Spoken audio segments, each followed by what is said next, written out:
The beauty of the business is you can craft it any way you want. And then all we have to do is outwork everybody else. It's literally the biggest thing he said. You can go from doing 5 deals at 10K to doing 5 deals at 20K. You doubled your business very easily. More deals at same profit margin sucks. That just means you have to hire more people and you have more headache for basically the same amount of money. Man, I don't think you guys are charging enough for access to you guys. This is amazing. So you hired lead managers that basically frees up a lot of your time. I know the other thing you had to do is like, I think this would be super beneficial because I know a lot of people who will be watching this like have acquisition managers who are maybe underperforming or overperforming. Talk a little bit about the situation you dealt with your first acquisition guy and like how, like why you decided to like replace him and like how you kind of went about that. I had him before I started tracking numbers. So I just went on how my conversations went with him. And if he said things were going well, then things were going well. And if he wasn't getting deals or he wasn't making offers or he had low talk time, whatever excuse he gave seemed to work and it seemed to make sense. Right. But then once we shifted and we started actually like tracking the numbers, I had an objective way of looking at things. So the shift was kind of difficult because he was like a really close friend of mine. We became really close like through the business. So the shift just became like, hey, look, we're serious about growing this business. I really want to take this seriously. And, I blamed it on Chandler, but like, I hired this coach. I'm serious. I make everybody the bad guy except myself, like when I need to do it. It's a good tool, right? So I hired this coach and, he's promised me that he can take me to the promised land, so to speak. There's just some things that we have to do. And like one of them is like tracking numbers. And like I know we're high performers, so it's not going to be an issue. But like here's the things we're going to start taking a look at moving forward. It's just simple things. Talk time, calls, appointments set, appointments completed, offers made, contract signed. Very, very simple. And every single day, like we'll just do like a 10-minute huddle and we'll review it. Well, like it didn't take very long to see that like he wasn't hitting the KPIs, both from a level of effort expended and also like from a performance standpoint. Um, so it gave me like a very objective way to take a look at it. It's like, dude, you out of your last 25 offers, you have one contract signed. Like that's not going to work. Like what's going to change? Well, nothing, man. I mean, you got all these bad leads and stuff. It's like, okay, it made it very, very clear. Like we kind of just need to part ways. And so that's eventually what we ended up doing.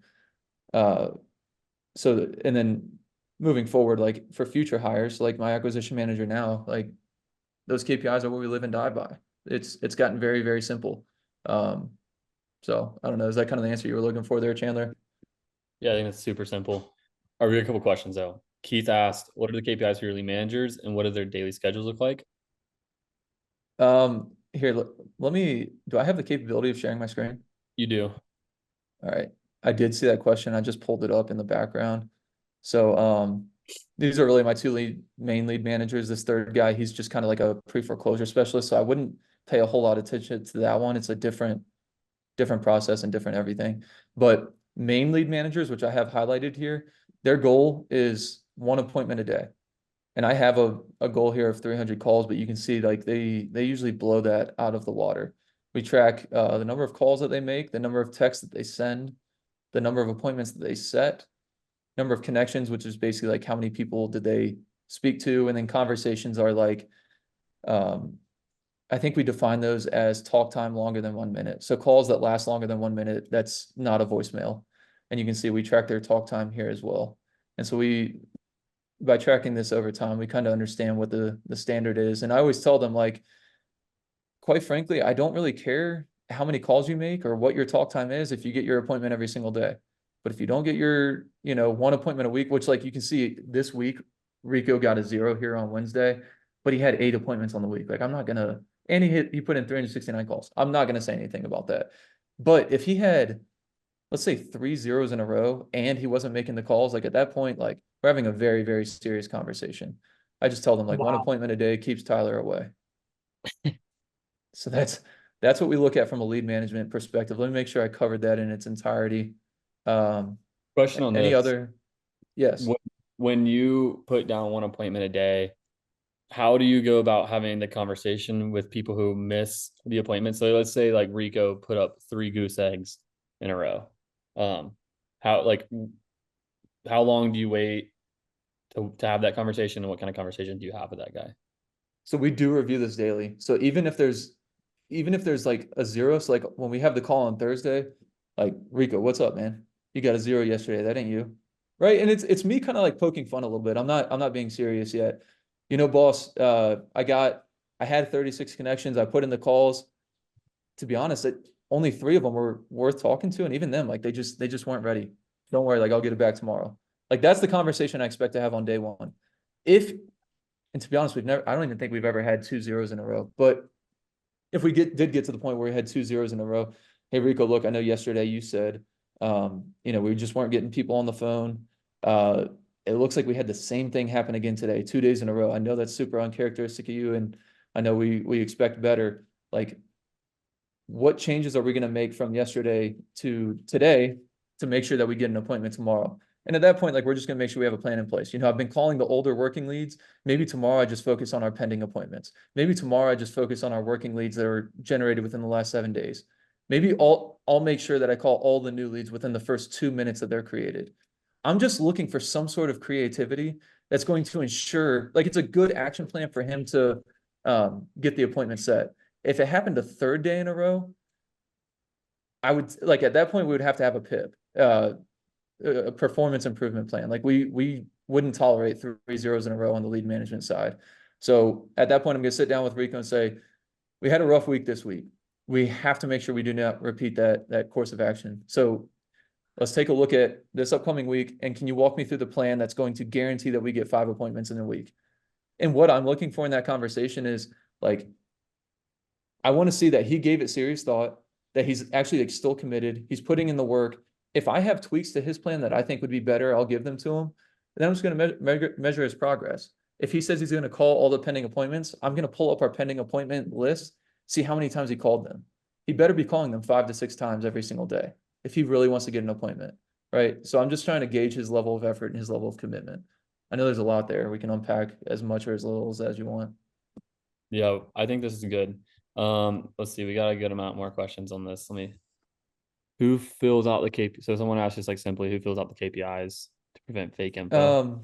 I have an executive admin, and she has, like, all the system, like, she knows where in our CRM and where in our phone system to pull these numbers from. So it's not the lead managers filling this in. It's derived from the system, and the system automatically pull, like, talk time and calls and stuff. Like, there's no fabricating that. Mm-hmm. So, okay, just because I know, also just to go into this, I know a little bit about your situation with Christian down here. Mm-hmm. That, is it a guy or a girl? Guy. He's newer, correct? Yeah. Okay, so talk to me about, like, 'cause I think this is like a super helpful exercise. He's obviously like not hitting his goals every time. So, like, what are you kind of doing with him in the onboarding and the training phase to get him up to speed to be hitting KPI every day? To be honest, like, this is kind of unfair of him. So he's only going after pre-foreclosures. It's just much more manually intensive. These guys use a dialer. This guy does manual phone calls. These guys have a CRM of 6,000 people that they can call through.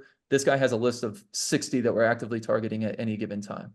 So it's like, all of his appointments are much more valuable than one of theirs. So I always tell him, like, if we can, I put 1 here because I just want to push him, but if we can average like 2.5 appointments a week, like, I'm pretty happy with what he's doing. But nonetheless, like, I will still review, like, our pre-foreclosure list, and I'll take a look and make sure that, like, he should be getting through that list minimum 3 times daily.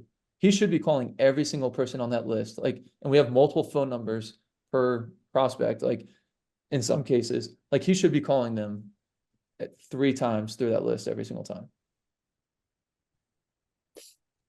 Got it. Is that helpful? Or are you looking for a different answer?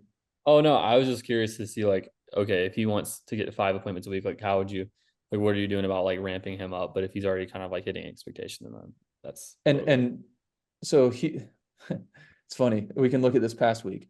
So this past week, I have a weekly incentive for my lead managers, and it's like a scoring system. Basically, it's like, for each completed phone appointment, you get 1 point. For each completed in-person appointment, you get 2 points. For each contract we get signed as a result of one of your appointments, you get 5 points. And the winner each week gets a $100 bonus, which they live in the Philippines. That's good money for them. he was upset because he felt like he wasn't getting as good of an opportunity as these other guys at winning the incentive. So he was like, well, what can I do to try to get more appointments on the board? I told him, I said, I don't want you to take your eye off the ball with pre-foreclosures. You need to do that. I said, however, we're struggling with answering mail calls and getting to PPL leads. I said, especially on the weekends. I said, like, what does it look like for you to help us out on the weekends? He was like, I can do that. He says, I'm willing to work. Look, dude, he put up 7 appointments this past week. Like, he outperformed our best lead manager. Eddie's an absolute machine. He outperformed Eddie last week just by doing that. So that's one of the things that he came to me looking for more opportunity and just figured out a way to give that to him. I like it. I like it. All right, we got more questions. Let's see. I think you kind of, Keith got this question answered a little bit when setting appointments. Are these all in person or virtual? It's in person when we can, it's virtual when we can't. So if it's an out-of-state owner, if access is really, really difficult, maybe they have a tenant that needs to get evicted, they won't grant us access, we'll do it over the phone. If they're out of town for a week, and they can't meet us until next week, time kills all deals, so we'll try to get it done over the phone ASAP. If that doesn't work, then we'll convert it to in-person. David asked, just watch your pre-foreclosure video. It's great. Is that your main form of marketing? At what stage are those leads? And when do you add new data, like every day, every week?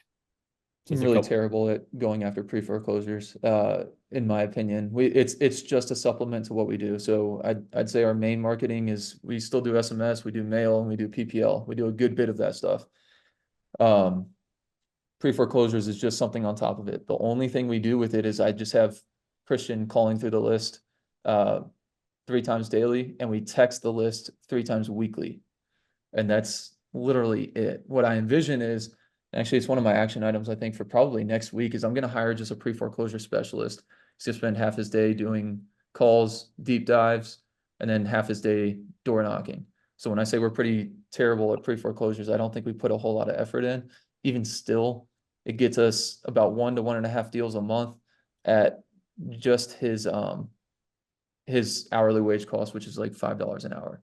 So pretty good return there. There was another piece that I missed. How often do you update the data? That's daily. I have my admin go in and pull the pre-foreclosures daily from attorney websites.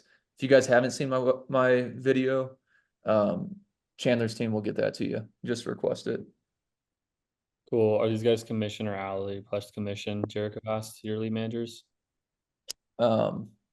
These guys are all $5 an hour with that $100 weekly incentive bonus.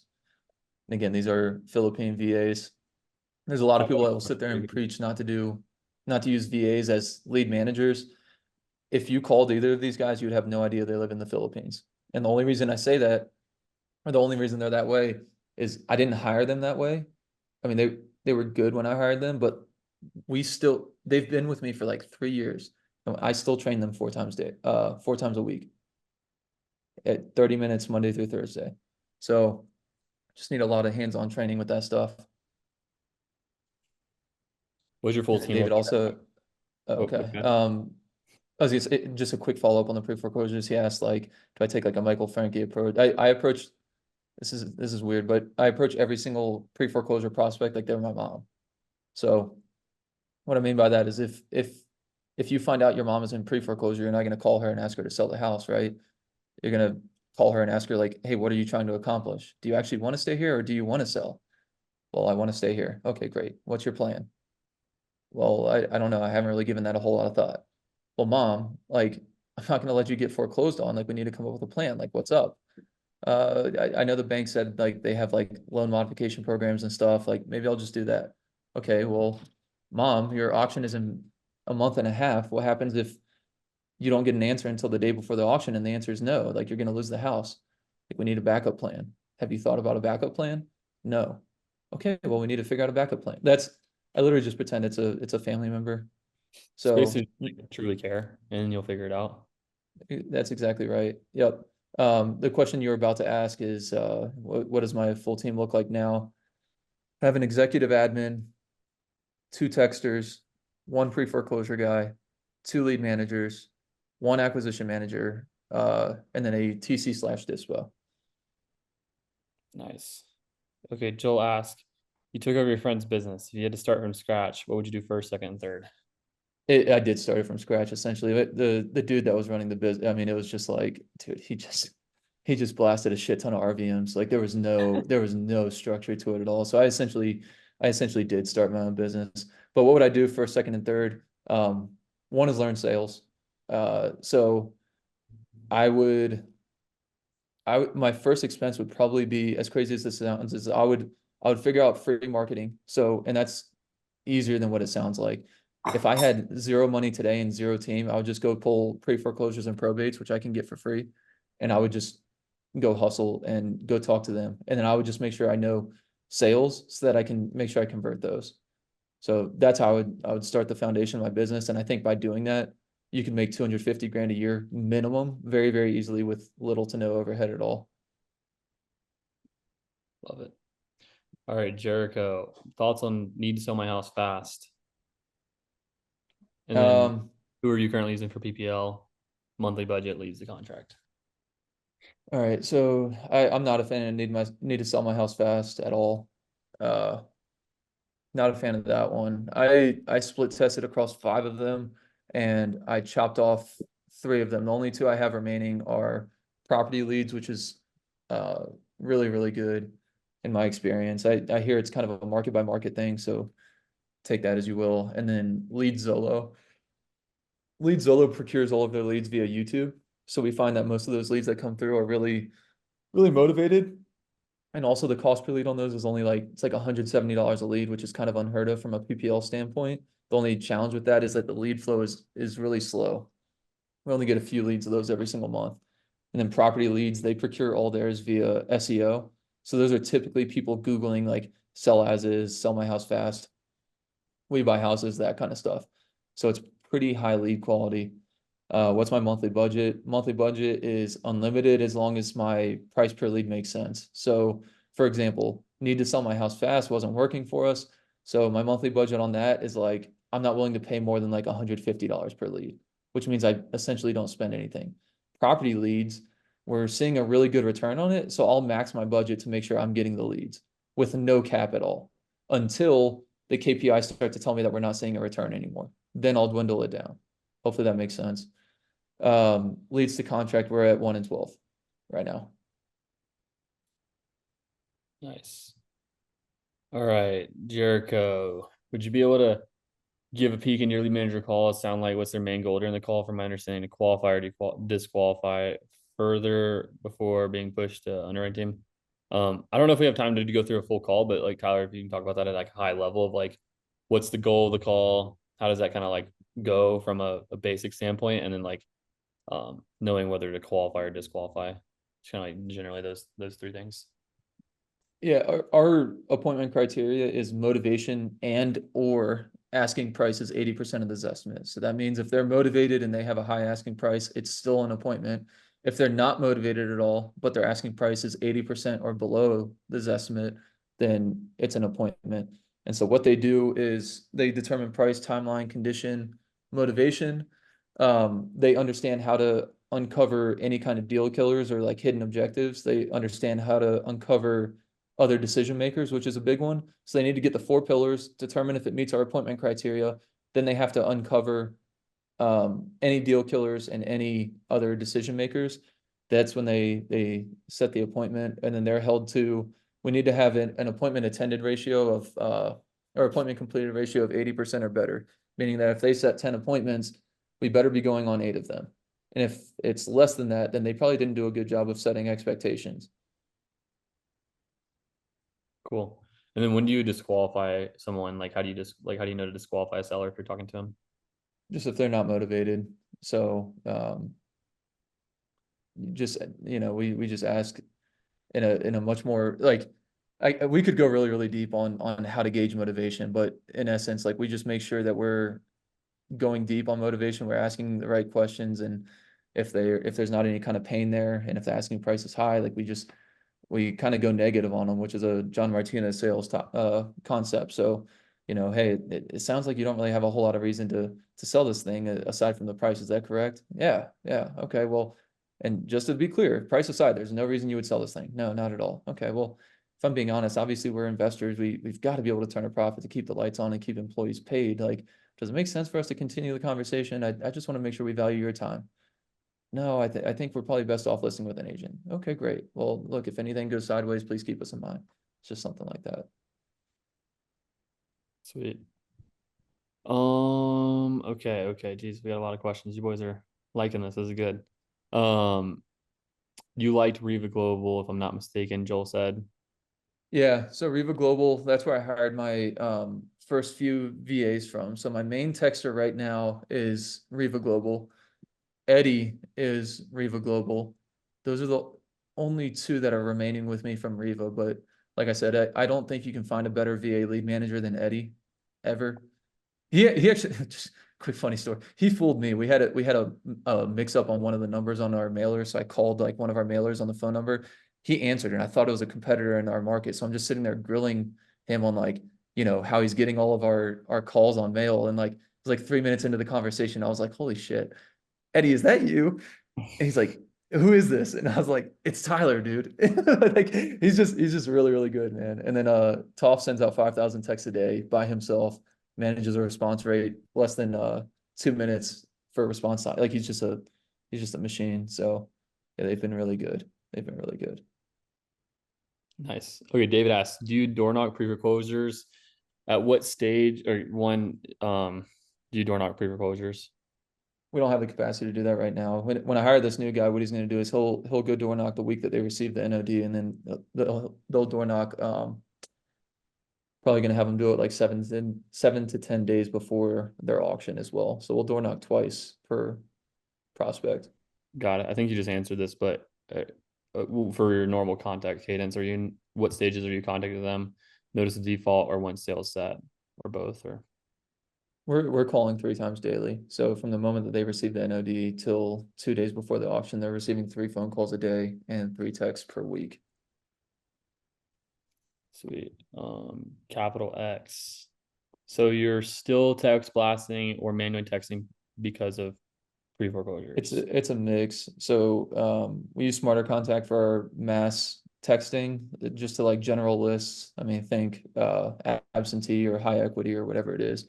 That's what we use Smarter Contact for. For pre-foreclosures, we do manual texting through smartphone. And the reason we do that is like we have carefully crafted messages. We don't want to sound scammy or whatever. And with Smarter Contact, you have negative keywords you have to avoid. It's just doesn't work super well with pre-foreclosures. Yep. Philip said he can beat your PPL price.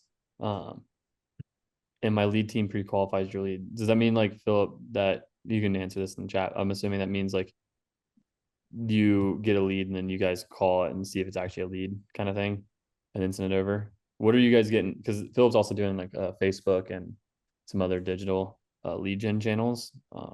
So be interested to see what he's got to say for that. Do you do PPL as well, Philip? Or do you just like do it for yourself? David, what's up? Oh, no, he just said yes, pre-acquisitions. Okay, got it. I'm just going down this. David asked, what are your typical profit margins within your business? It depends on the exit strategy. When we wholesale, it's only, and that's one of the other main things that changed our business, was just like make sure we're maximizing our profit depending on our dispo strategy. So we used to, prior to working with Chandler, like we used to just do strictly off-market assignments. Back then we averaged 12 grand on them. And even today, like now that we're a much better team, we still only average 12 grand on those off-market assignments.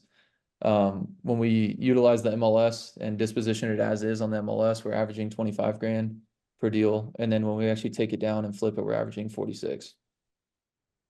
Got it.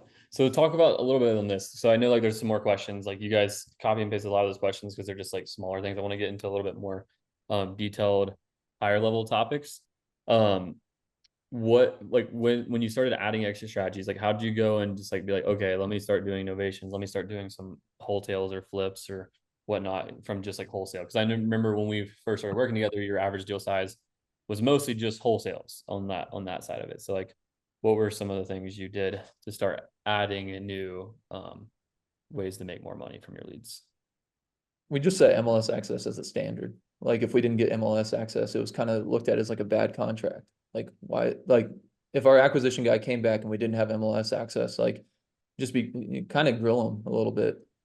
Why didn't we get it? And so now like the only ones that we like don't get MLS access with is when access is actually like a serious problem, which is pretty few and far between. It's just very, very rare exceptions that we do it now. So we just made it the standard. That was the biggest way. Learn how to pitch it and then make it the standard and hold them accountable to that. Got it. And then like did you do flips before that too? Or were you just like, no? So No, pretty much how do never. you go about like adding like wholesales into your repertoire? Because I know that's like a question that I get all the time. It's like, well, you got to get money and you got to do this and you got to do that. It's like, how do you go about doing it?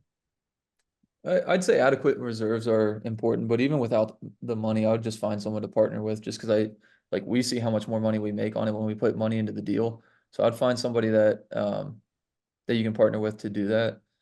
And then what I did when I first started is I set like really tight parameters. So for example, like, my market is made up of 7 cities, but there's only 3 that I like really like, and they're close to where I lived. So I said, like, if it's not in those 3 cities, I won't do anything. If it's more than $60,000 of work, like I'm not going to do anything. If it's built before 1950, I'm not going to buy it. Um, there's a few other things. If it needs foundation work, I'm not doing that. If it's a 2 bedroom, those are harder to sell. Not doing that. You just got to take if the ARV was over 320, that's like kind of out of the first time home buyer range. I found that like those are a little riskier and cost more to float. I wouldn't flip those. I've gotten a lot more lenient now, but when I first started, like that's the kind of stuff I took a look at. Like, how can I de-risk this while maximizing the profit as much as I possibly can? And with those parameters, I just found that like it was pretty, I wouldn't say risk free, but it was just a really good way of going about doing it. And then profit margins were, um, we had to net after everything, 10% of the ARV or 30 grand, whichever is greater. So if the ARV is only 240, I'm not going to do it unless we make 30 grand. And then if the ARV is, let's just say 30 or 350, then I'm not going to do it unless we make 35,000. And that rule I still follow today. Like, I love it. Did you, for your first wholesale, did you partner with someone? Did you have like hard money? Like, how did you go about like, I guess, how did you come up with like which one you should take down?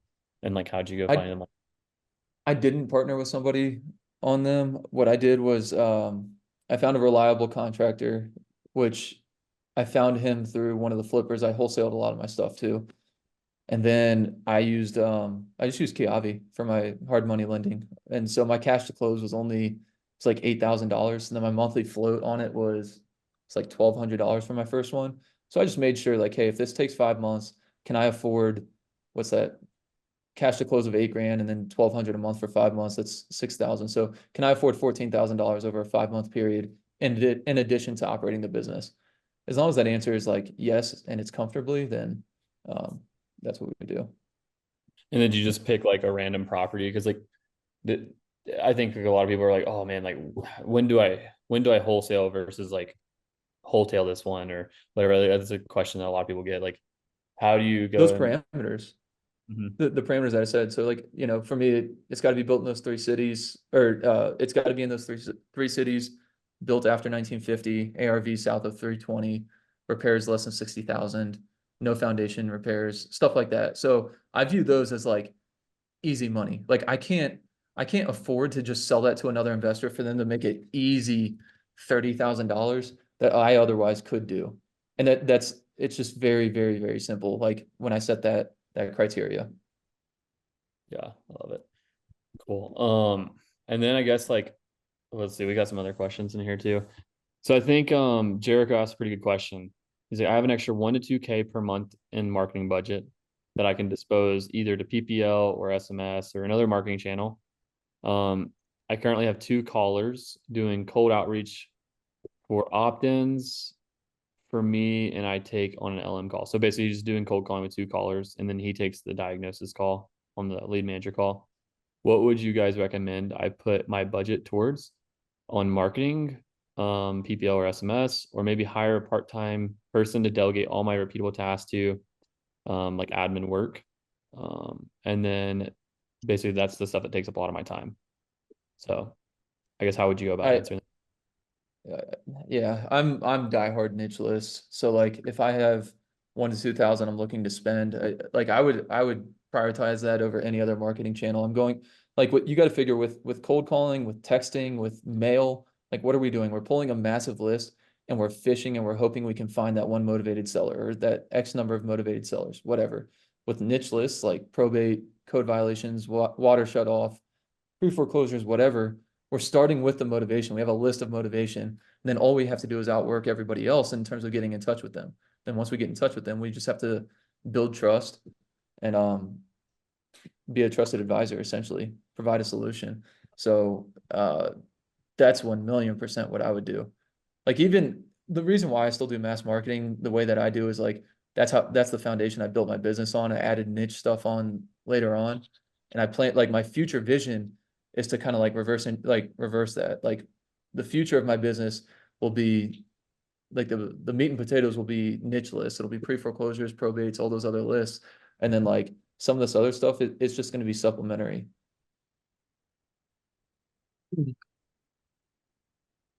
Yeah, I think if you only have, I agree. If you only have 1 to 2K and budget, you have 2 callers. Um, I mean, you should be getting with 2 callers, you should easily be doing one probably to, it's like worked out to probably like 1.6 to 1.8 deals per month closed. And if you're not, then like there's definitely something like that's if you're doing like bulk data. So you just guarantee minimum, you should be doing one a month. So like that's like what you should be doing with that. I would say until you get to that point, you shouldn't add any more in marketing. I mean, you could, but I would just do free stuff. And if you only have 1 to 2K, that would just be the best. Or move like move one of those callers to doing the free stuff or doing it yourself. Because if you do PPL with 1 to 2K, you're not going to get a deal but once a quarter in reality. And like that just is really slow. And SMS, I don't think is like the best thing to like spend more money on if you can do other things, especially if you're already doing a lot of the lead manager calls. You can like reallocate your time in other places. I don't know if that answers your question the best way possible, but that's what my opinion is. Yeah, it does, There was and it one. helps. Okay. It helps out a lot too. So I'm not sure how familiar you guys are. You're mentioning a lot of niche data. Where I learned that from is from Tyler Austin, kind of his first to market method. Is that kind of what you're doing here? At a very awful level. Yeah. Okay. Like I said, I just haven't dedicated the time or attention toward it yet. Like I said, that's an initiative for us this year, but um that's the premise. So where I'm at with it is I understand both sides of it. Bulk has always been kind of pushed on me. And so we want to continue doing bulk, but obviously tap into the niche marketing data. So what we were planning to do was maybe setting up some bots around our county data to get that first to market method that, Tyler talks about often and incorporate that in the bigger lists that we do and maybe have them as separate campaigns as niche and kind of run them both at the same time. Do you see an issue with that? Because I see people out there as well too that dedicate their entire operation as, hey, my cold callers are only doing single dialing. Whereas for me, I think multi-line dialers is better spent. Our time is better spent there rather than single line dialing these individually and leaving voicemails, SMS. What's your thoughts on that? The beauty of the business is you can craft it any way you want, so it's like there's no one size fits all. You definitely just want to do what you want to do, but like what I said earlier, think about the two different ways that we use texting. Like we use smarter contact for mass SMS blasting, and we use SmartFrame for individualized, like carefully crafted messages to pre-foreclosures. Only reason we do that is because like that's what I think works best for us. I know some people that do video messaging to pre-foreclosures. Like there's so many different ways that you can do it. You just want to figure out like what works best for you. My thought on that though, because I can tell you because we tried putting niche data into a bulk campaign. Um, it doesn't work unless you put a lot of intention because it's a completely different sales process and conversation with the prospect on the foreclosure side. At least it didn't work for us. Not, and I've seen it not work for several people who've tried it. So if you're gonna do the foreclosure route, or the niche data, you have to be very intentional about having an entire process and system built around that, that you're super intentional with. So other like if it's the same and you just toss it in, like it's not gonna work exactly how you want it. We pulled niche data for years and did very few deals from it just being in like the common list, if that makes sense. Yeah, So that makes sense. I guess where my head's at now is, after speaking with you guys, is once I do get to the point of getting these consistently every month, hire a lead manager to take my position, then take on the higher level offer calls, and then have that lead manager on his, spare time, um, focus on the niche data, single line dialing, and having that higher level conversation. You guys think that sounds pretty solid?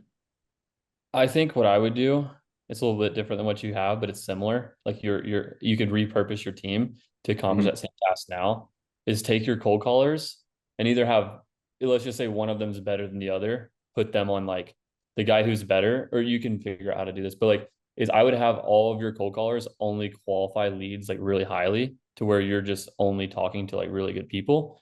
And then maybe have like your best guy do some follow up to like the people who are like opt-ins more so than like actual like appointments or qualified, like really motivated sellers. And maybe they can just like what we used to do is just push all the motivated people who we would call like a qualified lead straight to our acquisitions guy and skip the lead manager. And just that way the acquisition guy would just qualify itself. So you would maybe go from talking to, let's say you get 6 leads a day with 2 cold callers or 4 to 6. You would talk to maybe 1 lead a day instead of like 6, but it would be the better lead. And I then like that would buy you a lot more time. And then you could repurpose one of your cold callers potentially into doing some niche, or you could do it yourself. Man, I don't think you guys are charging enough for this, for access to you guys. This is amazing. Only Bro, other that's thing I would exactly say, what I was saying. I was like, I was thinking that I've been thinking about it since I got in touch with these guys. I'm like, hey, this is unsurmountable value for what you guys are charging. Like it's stupid. I mean, honestly, you guys are true servant leaders, in my opinion. And there's plenty to go around, guys. There's plenty to go around, and you've seen that, and you're just kind of creating your sphere around you of people to go out and do what you're doing, and it's only going to make you give back to the community, and you're going to get back tenfold. Appreciate that, Philip. Yeah, appreciate you boys. Jericho, yeah, Go I ahead. appreciate that. The only thing I would add, like I would echo everything Chandler said, just make sure you're measuring. Like make sure that, we made this number of calls, sent this number of texts, we had this number of conversations, etc. So that you know if it's performing or not performing. It's the only Bro, other thing I would add. I was just to reinforce what Tyler just said. One of my best friends he's like, he didn't work for like 2 years because he bought a bunch of multifamily properties or whatever. He just got a job as an asset manager with the biggest private equity multifamily holder in the US. And they run like, he said they run like the best operation he's ever seen. And literally I asked him like, what is one of the things that they did that they do that's like so good that you've never seen before? And he was like, well, the the property managers at all these big properties have one KPI per week they have to hit. It's just get 1 5-star review for the property. That's like their one KPI as a property manager. He said he's never seen that before.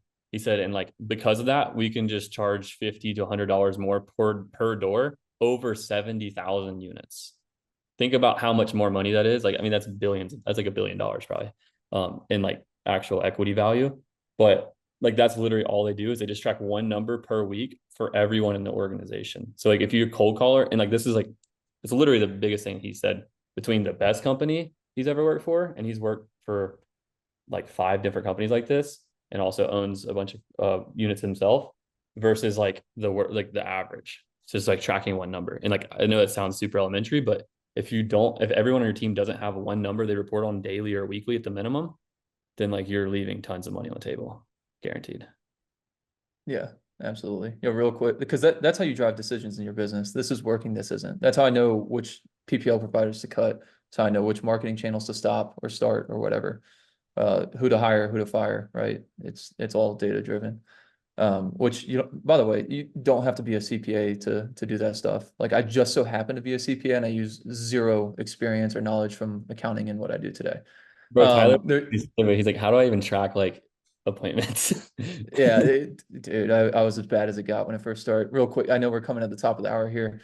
There's a couple others I wanted to get to. So there's one about like the all the fear and noise around texting and stuff. Like I think it's important to remain compliant. So like on Smarter Contact, we do have opt-out language and stuff.